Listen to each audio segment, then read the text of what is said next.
പഠനത്തിന് ശേഷം യുഎസിൽ ജോലി ചെയ്യാൻ താൽപര്യപ്പെടുന്ന വിദേശ വിദ്യാർത്ഥികൾക്ക് $1,00,000 ഫീസ് ഏർപ്പെടുത്താനുള്ള യുഎസ് നീക്കം നടപ്പായാൽ ഏറ്റവുമധികം തിരിച്ചടിയുണ്ടാവുക ഇന്ത്യക്കാർക്ക്.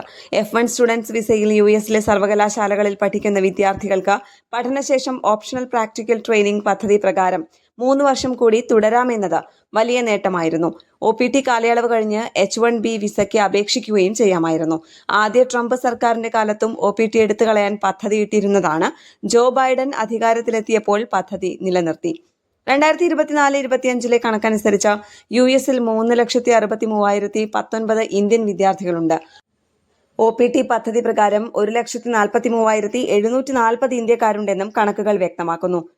പഠനശേഷം വലിയ തുക നൽകി യുഎസിൽ തുടരാൻ എത്ര പേർ തയ്യാറാകുമെന്ന ആശങ്ക ഉയർന്നു കഴിഞ്ഞിരിക്കുന്നു. യുഎസിലെ പല സർവകലാശാലകളുടെയും പ്രധാന വരുമാന മാർഗം വിദേശ വിദ്യാർത്ഥികളിൽ നിന്ന് ഈടാക്കുന്ന ഉയർന്ന ഫീസാണ്.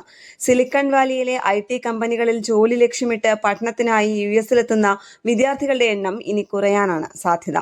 US സർവകലാശാലകളിൽ പഠനം പൂർത്തിയാക്കുന്ന വിദേശ വിദ്യാർത്ഥികൾക്ക് തുടർന്ന് ജോലി ചെയ്യുന്നതിനുള്ള വിസ ലഭിക്കാൻ $1,00,000 ഏകദേശം 95 ലക്ഷം രൂപ ഫീസ് ഏർപ്പെടുത്താൻ ട്രംപ് സർക്കാർ നടപടി തുടങ്ങി.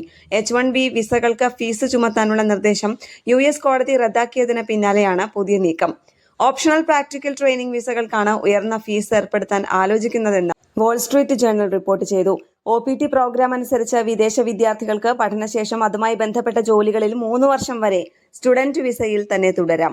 ഏകദേശം 4.2 ലക്ഷം വിദേശികൾ ഇത്തരം വിസയിൽ ഇപ്പോൾ ജോലി ചെയ്യുന്നുണ്ട്. OPT ഇല്ലെങ്കിൽ മിക്ക വിദേശ വിദ്യാർത്ഥികളും പഠനം കഴിഞ്ഞാലുടൻ US വിടേണ്ടി വരും.